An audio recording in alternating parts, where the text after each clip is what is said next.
Good evening મિત્રો, કેમ છો? કાચો ગુજરાતીના આપ સૌને જય શ્રી રામ. મજામાં હશો? આજકાલ શું છે, ફાસ્ટ ફૂડનો જમાનો છે એટલે લોકો જુદી જુદી રેસ્ટોરન્ટમાં જાય છે. પહેલાંની રેસ્ટોરન્ટમાં જઈએ તો આપણને એમ કે ખોડિયાર કાઠિયાવાડી રેસ્ટોરન્ટ છે કે મૈસૂર કાફે છે કે બધા કન્વેન્શનલ નામ હોય. એક કન્વેન્શનલ નામ તો એ બી છે, રામ ભરોસે હિન્દુ હોટલ. અમે નાના હતા ત્યારે હતી એનું.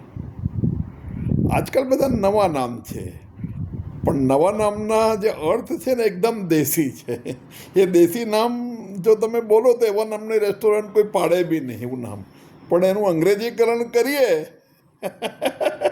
અને આપણા અંગ્રેજીના એનું અહોભાવને કારણે, અંગ્રેજી ભાષા પ્રત્યેના અહોભાવ કે સન્માનની દ્રષ્ટિ જોતા હોઈએ કે થોડું અજ્ઞાન હોય, એ બધાનો મિક્સચર કરીએ એટલે આપણને અંગ્રેજીમાં એ બહુ સારા લાગે, ફેશનેબલ નામ લાગે એ રેસ્ટોરન્ટના. ગુજરાતીમાં એકદમ દેશી લાગે. કોઈ નવી રેસ્ટોરન્ટ ખોલવી છે તો કે ધાણા કરીને, એક લીલા ધાણા કરીને રેસ્ટોરન્ટ કેવું લાગે. અને કોરિએન્ડર કરીને ખોલવી છે, શું અદ્ભુત નામ છે. કોરિએન્ડરનો અર્થ ધાણા થાય ભાઈ. તુલસીનો છોડ એવી એક રેસ્ટોરન્ટ કોઈ ખોલે તો ના સારું લાગે.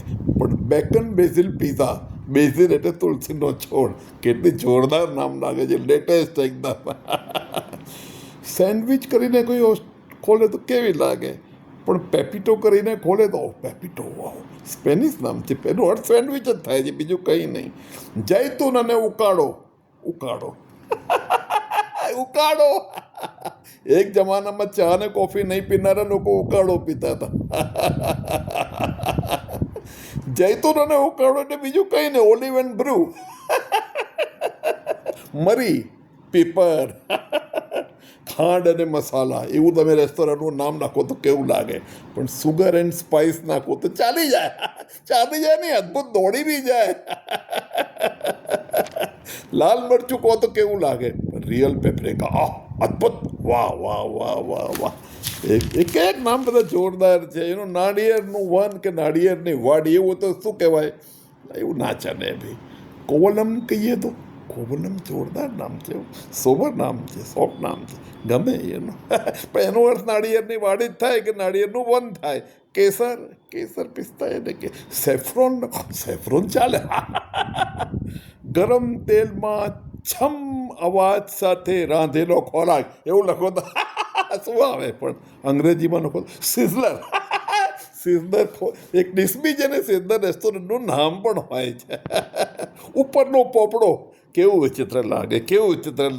પણ અપરકસ્ટ લખીએ તો શું સ્ટાઇલિશ નામ છે યાર, અપરકસ્ટ. સ્વાદનો બાદશાહ, એપિક્યુરિયા જોરદાર લાગે. સ્વાદનો બાદશાહ બહુ દેશી લાગે ભાઈ. વડેલી ચમચીઓ બધી વડેલી જ હોય છે, પણ વડેલી ચમચી તમે ના લખી શકો. પણ બેન્ડ સ્પૂન રેસ્ટોરન્ટ આજકાલ હોય છે, બહુ ફેશનમાં છે એનું. કોલસા પર શેકાતો ખોરાક, એવી ડીશ બી ના હોય ને રેસ્ટોરન્ટનું નામ બી ના હોય. અંગ્રેજીમાં એની ડીશ બી છે અને રેસ્ટોરન્ટનું નામ બી છે, બાર્બેક્યુ. અને એવી જ એક સગડી ના હોય ભાઈ, પણ ગ્રીલ હોય. મજા આવી ગઈ મિત્રો. ચલો, આપણે ફરીથી મળતા રહીશું આવું જ કંઈક બીજું જોઈને. મજા કરો. Thank you so much. So nice.